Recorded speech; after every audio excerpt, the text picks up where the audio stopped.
Liz, Hi. for letting me observe your class today. It was really interesting to see a classroom of a different age group. As you know, I teach kindergarten, Yes. and it's it's really nice actually to see what a high school teacher does in a class because I could never do that. And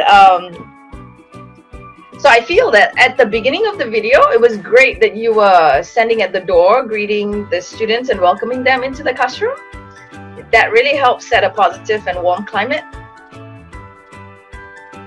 Yeah, I try to do that every day, and it's really difficult because some of these students, they come in a little bit later. They're older, so it's hard to have them be on time, especially given all that they're expected to do in high school. So I try to stand at the door and wait for them, but eventually, obviously the class has to start sometime. So, Right. Oh, that's great. And I really also like the way you gave them a review task at the beginning of the lesson. And that's, I think, a great way to assess what they already know about the subject. And I also love that you made a point to tell the students that there are no wrong answers to the assignment that you are going to give them. So that definitely also makes the students feel more at ease and comfortable participating in the task. That's great. I also think that I saw that you do have a reward system for the students, that they get full credit in the gradebook and candy for participation. But I'm wondering if candy is that the healthiest choice for high school students or for any students for that matter? The thing is, with these students, they're faced with so many challenges, both at home and at school. And some of these kids have after-school part-time jobs, so they're really inundated with life already. So I tried to bring a little bit of joy to the classroom with a little bit of sweets. Obviously, no student is going to be yay and respond to here's a piece of vegetable or fruit. Right. Right. So I try to motivate them with a little bit of a reward system. Now, I know that's a little controversial. Some people are against it, but it's worked for me and it's worked for my class. Right. Well, I have a suggestion. Don't know if it will work with high school, but maybe you could hand out fake money for good deeds, like if they participate or does something really well, and they can use this money that they've collected over the week or however you want to do it for like a bathroom pass or free homework, right? I don't know, instead of candy, maybe. Oh, that's a great idea. Actually, that is a wonderful idea. Yeah. I will definitely take that into consideration and try to implement it into my classroom. Right. Okay. Much healthier option. Yeah. Well, in my school, that's what we try to encourage, and like healthy eating habits. So, but high school again, it's so different from kindergarten. So, and I also like the way that you walked around during the lesson to check in individually with the students, because that really shows that you care for their success, and it's nice that they were given a choice of topics for what they wanted to research. Yeah, that's great. And I also like the way you displayed a calm and very laid back demeanor while you're teaching the students. However, I also noticed that they seemed to be very distracted and not focused on what their peers were saying while they were having the discussions. I saw some of them working on their laptops and playing on their phones. And a suggestion I have is maybe all the laptops and phones could be put away before you guys engage in discussion. And I do agree with that. However, many of our lessons require laptops or phones, so right. It would be kind of a hassle to have to put it away, then get it back, and that transition time would probably take a little bit more than I'd like to already to take up from my teaching time. So that's why I let them keep their cell phones, because most of my lessons require research and require the use of a device and internet access to internet. Right. Okay. Have you ever considered like a seating chart in the class?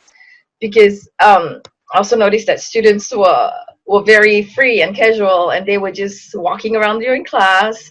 One was sitting on the table, and yeah, I'm not sure. I'm thinking that maybe a seating chart would help them, and maybe setting the rules at the beginning of the year that that's not I allowed. I mean, yes, I think that my lesson can come across as the students being distracted. However, I like to create a really kind of safe and comfortable learning environment for my students.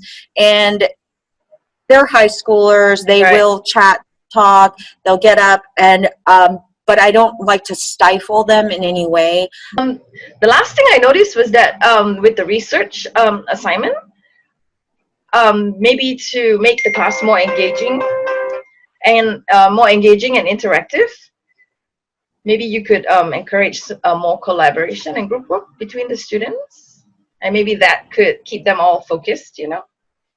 Definitely. I think that I was so short on time, Right. limited time, having to cover units 1 through 8, that I just kind of, but yes, I definitely would take that into consideration and have them do group work rather than individual work.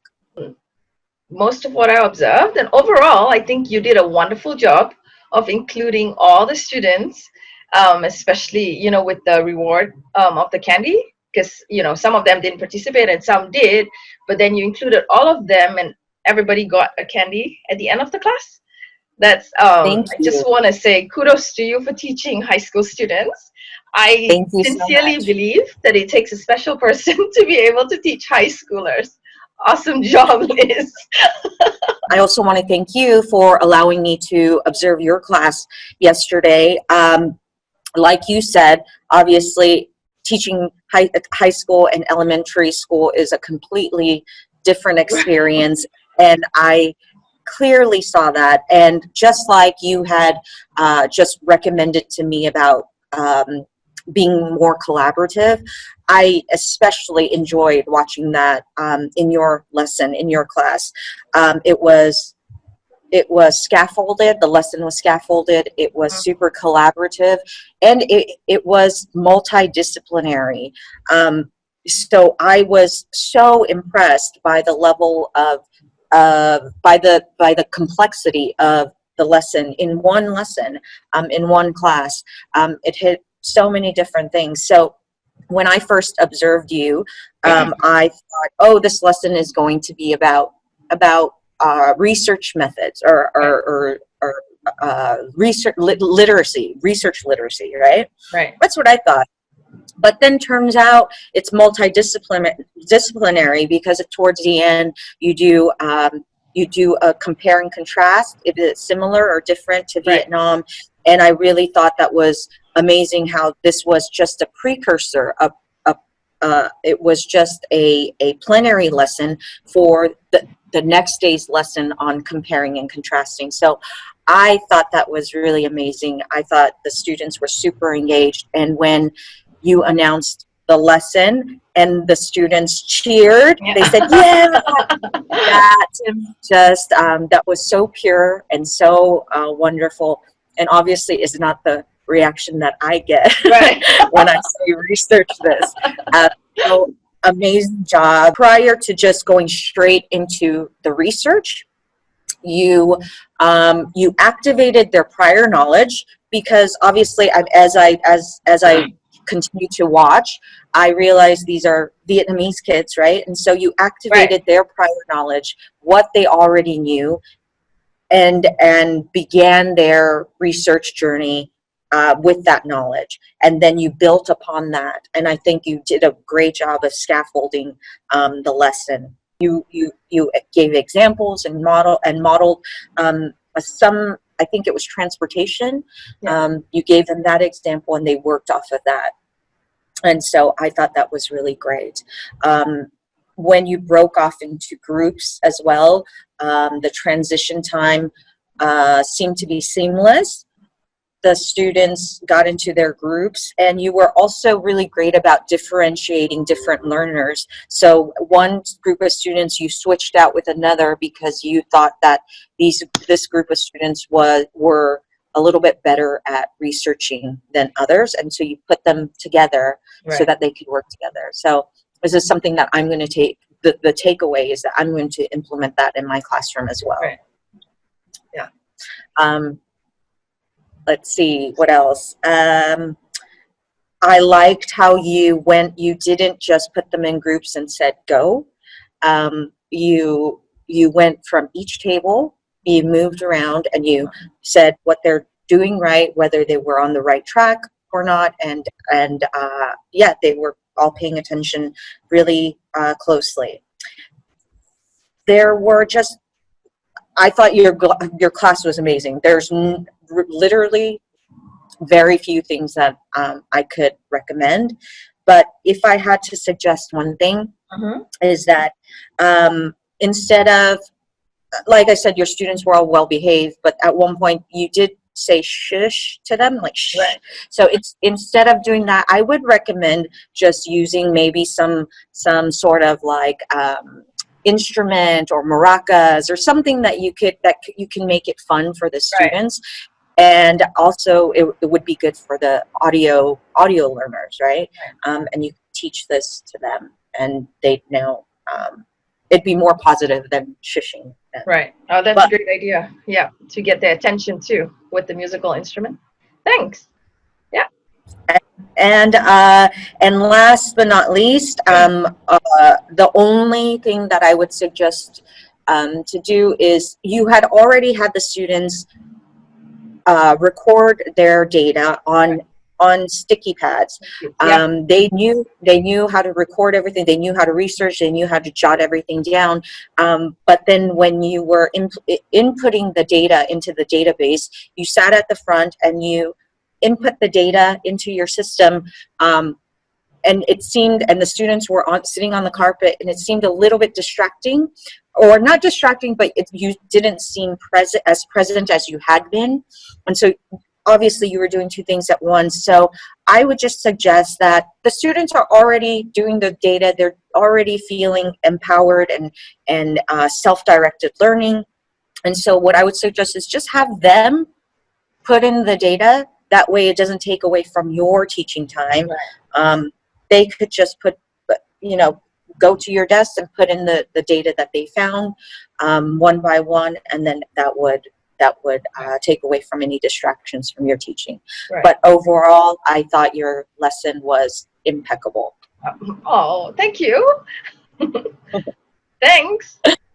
Yeah, so I mean, I hope you got something out of my lesson as I got from your lesson. Yes, I sure did. And thanks for the recommendations. I will definitely consider using those instruments and getting the kids to do the inputting of the data. Great ideas. All right. Well, I guess that's it for now. If you have any other suggestions, just shoot me a message. All right. Likewise. Okay. Thanks, Irene. Bye. Bye.